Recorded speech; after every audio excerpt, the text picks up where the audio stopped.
Hello and welcome to the news at 7, where we get to the heart of the day's stories and communities across Scotland. Tonight, families call for a change in the way police handle investigations into young men who go missing.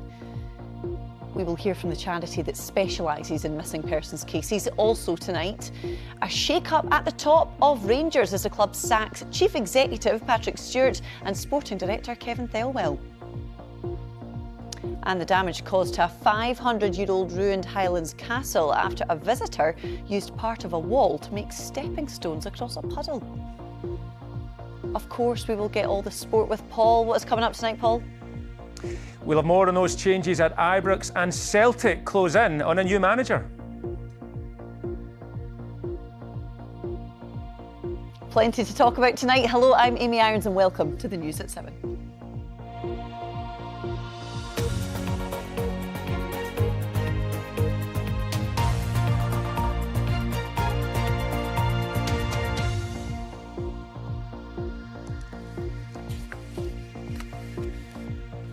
Now, there are fewer things more distressing than having a loved one disappear. Around 15,000 people are reported missing in Scotland every year, and it's thought many more cases actually go unreported.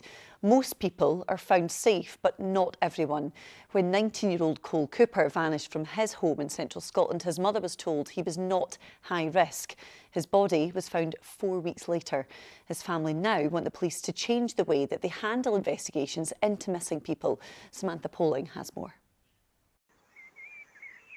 These are the last known hours of 19-year-old Cole Cooper, captured on security cameras and doorbell footage. Seen running along a country road near Banknock. 5 days later, his family reported him missing. I was told that he's just a missing young boy who's possibly out and drunk, and he wasn't a high risk. Therefore, they can't put a statement out until you're high risk. Police Scotland say they initially categorised Cole as medium risk, based on the information from family and friends.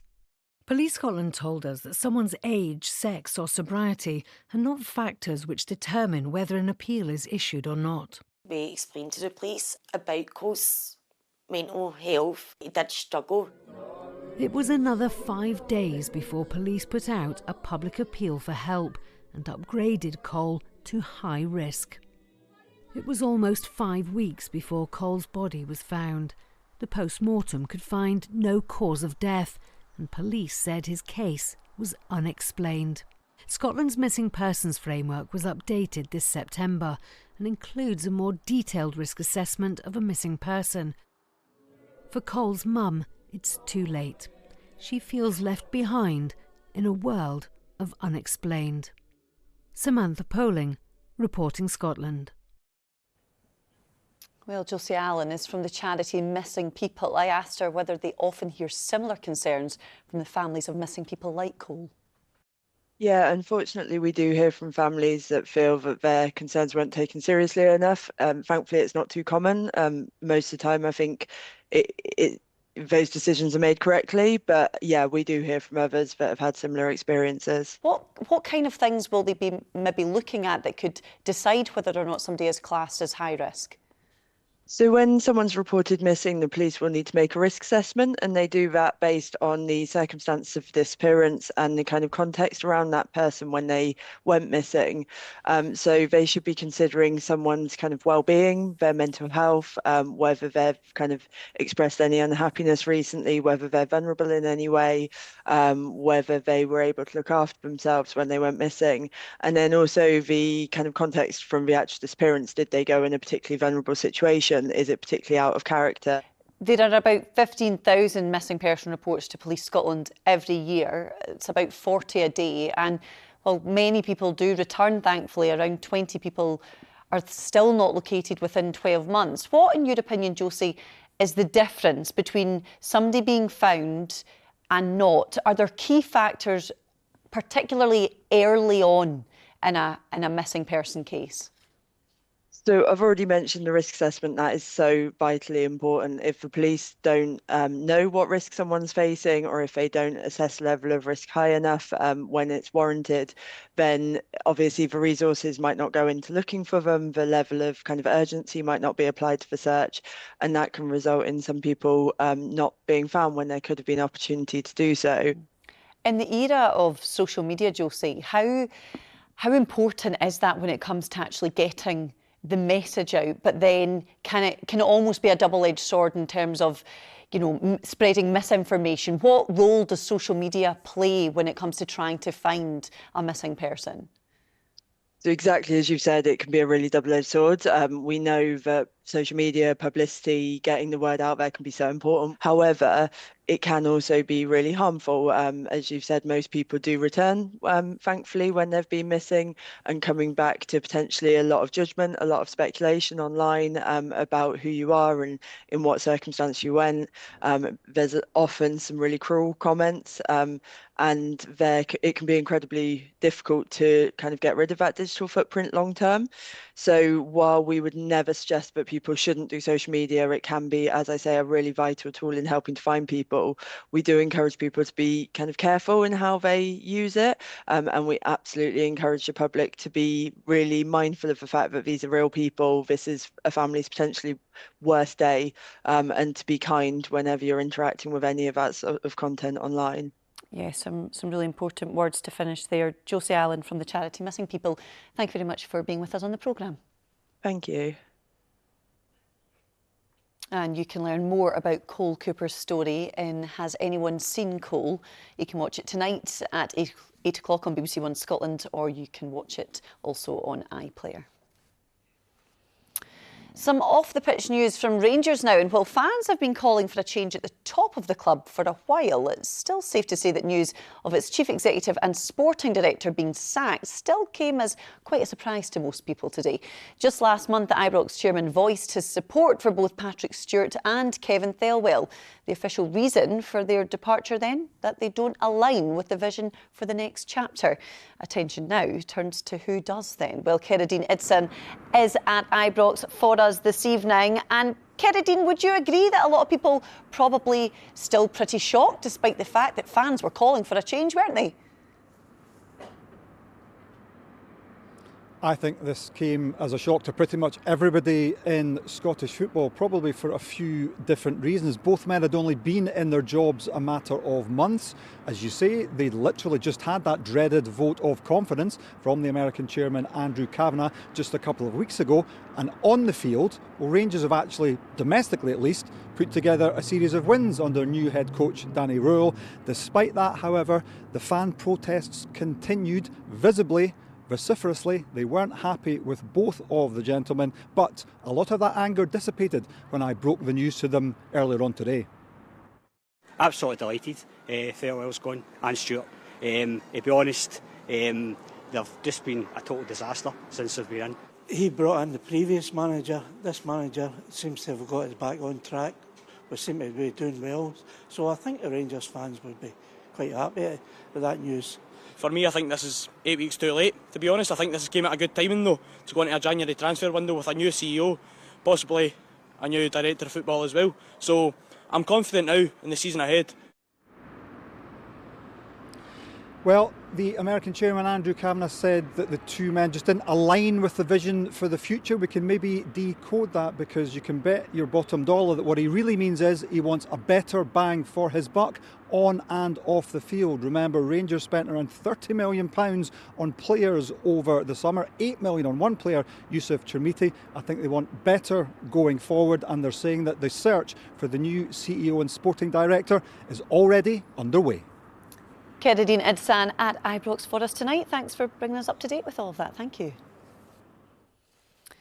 Now, it's been a worrying time for workers at the Moss Mauring chemical plant, with the site earmarked for closure in February next year. But today, the Scottish and UK government held talks on how best to support workers at the Fife plant.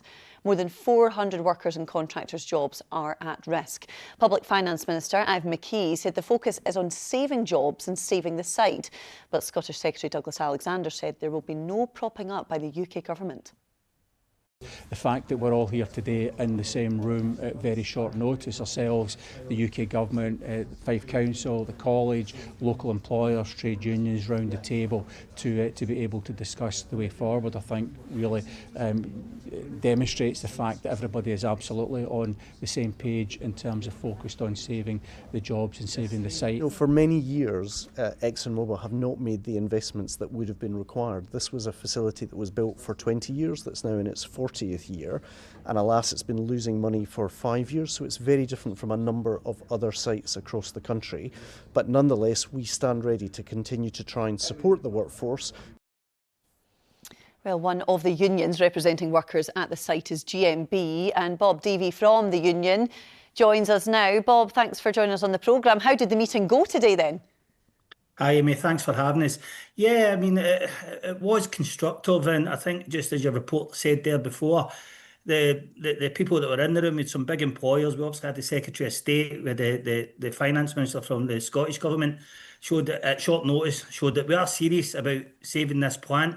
But what the workers from Mossmorton want to hear in the local community, they want to see action. They don't just want to hear about talks. They want to actually see action. And this is something that GMB Scotland have been calling for. Realistically, Bob, do you think that the site and jobs can be saved? Have you heard enough today to suggest that that might even be a possibility at this point? From today, we've got a plan. I mean, and the first part of that plan is we need Exxon to take a pause on the closure, because February it'll come very quick. It doesn't give us enough time, we believe, to actually find other buyers for the plant. So listen, we're all real here. This is going to be a difficult task to save this plant, but we need to put all our efforts into it. Too many people rely on this. Yeah, as you say, Bob, February, you know, a matter, just a couple of months away, really, isn't it? Is enough being done to assist workers with, we hear about it all the time, the just transition when it comes to transferring skills to other sectors? We speak to our members almost daily about the just transition and what they'll tell us back, and they're very clear on it, and they're correct. The transition is happening to them, it's not happening with them. Hundreds of workers are losing their job in the oil and gas sector every week in Scotland, every week, and there is no plan, there's no strategic plan to resolve this.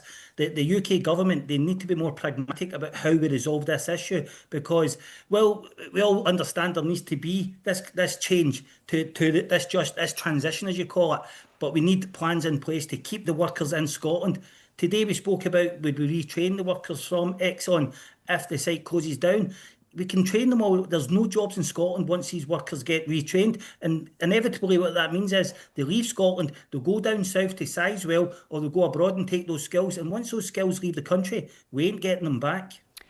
Yeah, Bob, what are the next steps then? Was it quite clear what it's going to look like over the next couple of months?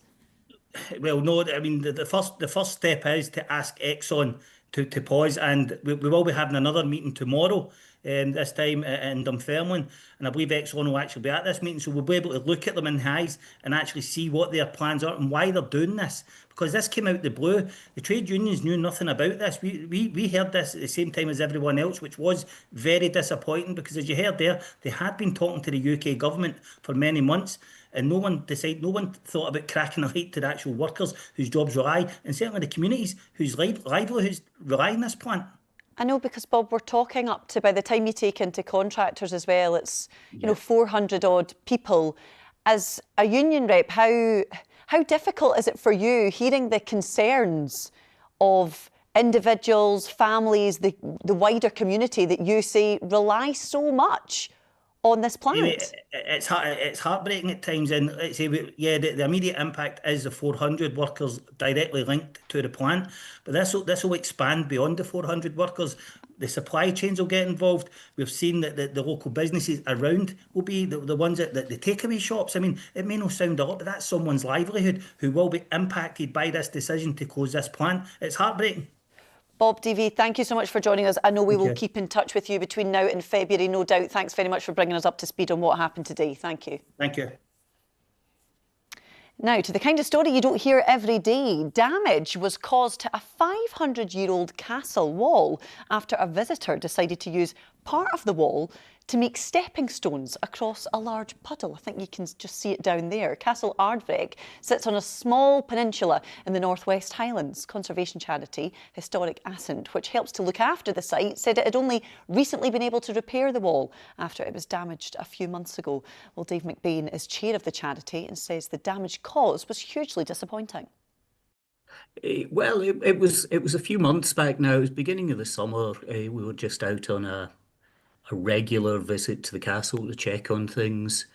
And the castle, as you may know, is on a peninsula that in the winter months can get flooded. And somebody had decided they would rip down a part of the boundary wall to make a set of stepping stones to save their feet getting wet when they walked across the flooded peninsula. Bit disappointing. What was your initial thoughts when you did in fact see what people had done? It's just disappointment. I mean, it's there's no real other word for it. The castle is a 500-year-old structure. It was built at the end of the 1400s. The boundary wall is what somebody has ripped a chunk out of, and it's just, why would you go to a historic monument and think, well, I'll rip down a bit of a boundary wall just to let me get a wee bit closer? I mean, it's a wee bit mad. Disappointing, as you say. Dave, have you noticed, is this part of a wider trend of historic sites maybe not being looked after by some visitors? We've had a lot of incidents around Ardvrak. You have to bear in mind we're remote, and in Ascent, Ardvrak Castle is remote. I mean, there's not probably a mile to the nearest house, so it's not a site that you could equate to somewhere like a Stirling or an Edinburgh Castle or something like that, that's surrounded by houses, by lights. So yeah, we get incidents fairly regularly, but nothing quite this bad. What's your message to people, for anyone thinking of visiting the castle? What would you want to say to them? It's the same message that should go out to anybody visiting anywhere. The old, leave only footprints, take only photographs, and just leave it the way it was when you arrived. That was Dave McBain there. Now let's get a roundup then of some of the stories you can find on the BBC News app in Scotland today. And the Chancellor is to announce up to £14.5 million of investment for Grangemouth in Wednesday's budget. The oil refinery stopped processing crude oil back in April after a century of operations. A short-term Let's Control area may be justified for the Isles of Skye and Rassay, according to new Highland Council reports on Airbnb-type holiday accommodation. And the Scottish Government has approved the introduction of an entry fee at one of the Western Isles' most popular sites, Callanish Standing Stones in Lewis. Well, for more information on all of these stories and many more, you can just scan that QR code on your screen now and it'll take you straight to the BBC Scotland News app. Now, former Prime Minister David Cameron has revealed he's battled prostate cancer. Lord Cameron, who says he's now cancer-free, said he was speaking out about the condition as the government mull over a national screening programme for the disease. Olympian Sir Chris Hoy and former Scotland Rugby international Kenny Logan were both diagnosed with the condition and say that early detection is vital. For me personally, I have a family history of prostate cancer. I knew that, and yet I still had this misinformation that it's an older man's disease, and it's when you hit 50, that's when you should start thinking about it. But for me, I was 47, and the first thing I knew, it had already spread into my bones, and it was too late. So if you catch it early enough, it's very treatable. The more awareness you get, the better for people to realise, it's a curable cancer, because you just need to go and get tested. And if you get any signs of it, they can monitor you. So it is something that is certainly, if we get on top of it, it can make a big difference to men's lives. Well, Well, this is certainly a topic that many people feel strongly about, and thank you for sharing your views with us here at BBC Scotland. Karen in Argyll says, why are men not automatically called up for testing for prostate cancer, like women are called up for smear tests? It's another cancer that's best caught early. Joanna in Aberdeen adds, we women have had the opportunity for screening for breast cancer as well as being tested regularly for cervical cancer. Men should definitely be given that opportunity. And Colin, who's in Edinburgh, says, I'm 59 and phoned my GP last week to ask for a test. He said it's been over-advertised and if I'm showing no symptoms, then I am wasting my time. Still to come, we will see how the weather is looking. Christopher will be here, but first it is sport time with Paul. And Paul, lots to keep you busy today. Yeah, never a dull moment in Scottish football, that's for sure, Amy. Yeah, we'll get to that big story coming out of Ibrox in a moment, but we'll start with the news that Celtic are close to appointing a new manager. This man here, Wilfred Noncy. BBC Scotland understands talks between the Premiership champions and the current boss of MLS side Columbus Crew have now reached an advanced stage. The Frenchman has won the MLS Cup and the Leagues Cup in his 3 years in Ohio, as well as reaching the final of the CONCACAF Champions Cup. Martin O'Neill has been in temporary charge of Celtic since Brendan Rodgers resigned last month. Now, as you've been hearing, when Rangers sacked their head coach Russell Martin 7 weeks ago, many fans felt that two of the men responsible for hiring him and for player recruitment should have gone too. Well, now they have. CEO Patrick Stewart and Director of Football Kevin Thelwell have paid the price for the club's dreadful start to the season, despite better results under new coach Danny Rule. But today's announcement comes just a month after Chairman Andrew Kavanagh told BBC Scotland News that the pair were going nowhere. Earlier, I spoke to Chris Jack of the Rangers Review and I asked him if today's announcement came as a surprise. I think you look at the mood of the fans over the last few weeks, few months. They've had various issues with Patrick Stewart. They've had issues with Kevin Thelwell in terms of the recruitment and how the season has gone. So I think it's news that has gone down well amongst the Rangers support, but slightly surprised by the timing of it.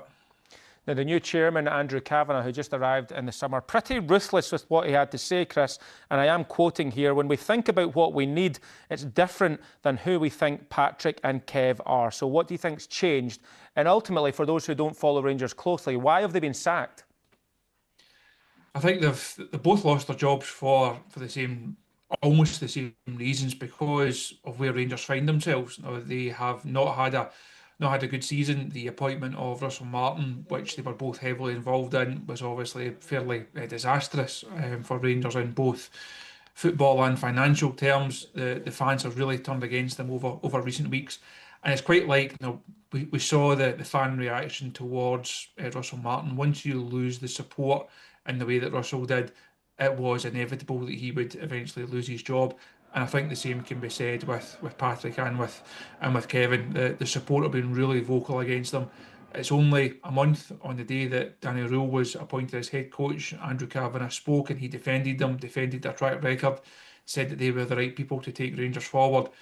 But that's not done anything to win people over. And again, despite results being more acceptable over the last couple of weeks, we've still seen this growing discontent, and I think Andrew Kavanagh feels that now is the moment to make that change and to try and take Rangers in a different direction. I guess it begs the question, Chris, if Stewart and Thelwell aren't what Rangers want going forward, then who and what do they need going forward? In a sporting director sense, I think you're looking for someone to have a greater strike rate in terms of the transfer market. The league table doesn't lie, as they say, and the squad that Kevin Thelwell was a part of assembling in the summer, not solely, it has to be said. I don't think you can put all the blame at his door, but the squad is not good enough. Rangers, they have not got an adequate return on their investment. That has to change. At chief exec level, I think you're looking for someone that carries himself in a different way. Patrick Stewart never really struck me or a lot of people round about the club as chief exec material. I don't think he carried himself in that manner. Very studious, but perhaps doesn't have the personality almost to be a Rangers chief exec. So Andrew Kavanagh at pains today to say he didn't want to throw dirt at either of them. He's not going to go and disparage them on a personal or professional basis. But I think when both those appointments or both these roles are filled, we will see a very different calibre and a very different personality come into the club. That was Chris Jack from the Rangers Review. Now you can keep up to date on Celtic's hunt for a new manager on the BBC Sports Scotland website, where you can also watch Bruce Mowatt's Scotland Rink compete in the European Curling Championships. Plenty going on. That's all your sport, Amy. Thanks very much, as always, Paul. Now, you may never have actually heard of the name Jane Haining. Born in Dumfriesshire, she was running a boarding house for Jewish and Christian girls in Hungary when the Second World War broke out in 1939. Jane Haining refused to leave, and in 1944, she was deported to Auschwitz death camp. She died there shortly after. Today, her life was remembered with the installation of a brass stumbling stone outside St Stephen's Church in Stockbridge. Among those in attendance was her niece, Deirdre McDowell. Jane Haining, born in 1897, a farmer's daughter from the south of Scotland. Her death was anonymous and without show, but her quiet sacrifice for those Jewish children has now been recognised throughout the world.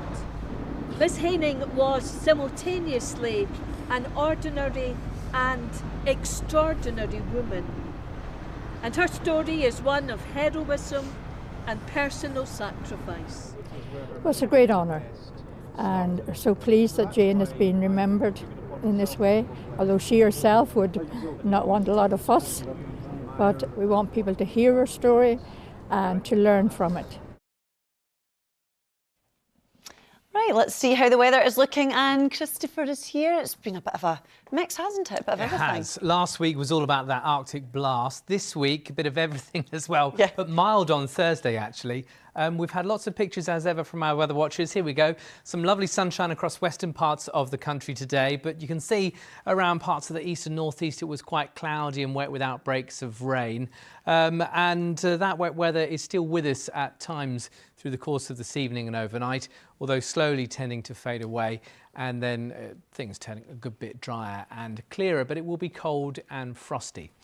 Let me show you what's happening over the next few days. We've got high pressure around tomorrow, and then as we head through towards the middle part of the week, we've got low pressure arriving with cloud, wind and rain. So quite a lot going on actually, but let me show you first thing tomorrow. It will be a cold and a frosty start. These are the temperatures at 8 in the morning, not far off freezing. There could be a few icy patches around actually, and some mist and fog. Those mist and fog patches could be a little stubborn to clear because the winds will be light tomorrow. Towards the west coast and through the Hebrides, 4 Celsius there. But as we head through the course of the day, those temperatures elsewhere will begin to climb, but not very far. So through the course of Tuesday, it's bright and sunny, but it will be chilly, 4 to 6 Celsius, about the best we'll see. And then looking ahead to midweek, this is where we start to see the change with the Atlantic coming to life with low pressure, wind and rain moving in. And you can see the picture on Wednesday, an early bright start in the east, but the cloud arrives with some patchy outbreaks of rain following on behind. And temperatures just beginning to climb. So these are the numbers for Wednesday, 7 to 9 Celsius, 10 there in Stornoway. And then beyond that, as we go through towards Thursday, we've got warm sector conditions. So we're between the warm front and the cold front. We're dragging in some very warm air, mild air really, from the south. And whilst it will be mild, it's still cloudy with outbreaks of rain at times. But take a look at the temperatures as we head through towards the afternoon. Temperatures around 12 to 14 Celsius. So really very mild indeed, but with it, cloudy and wet and increasingly windy on the coast as well. And then beyond that, through towards the weekend, low pressure never far away. Saturday probably not too bad with some sunshine, but then the Atlantic comes back to life with outbreaks of rain. Sunny tomorrow, but chilly, milder on Thursday. That's the forecast. Christopher, thanks very much as always, and thanks to you for joining us as well. That is all from the news at 17. We will be back tomorrow. Enjoy the rest of your evening. Bye-bye.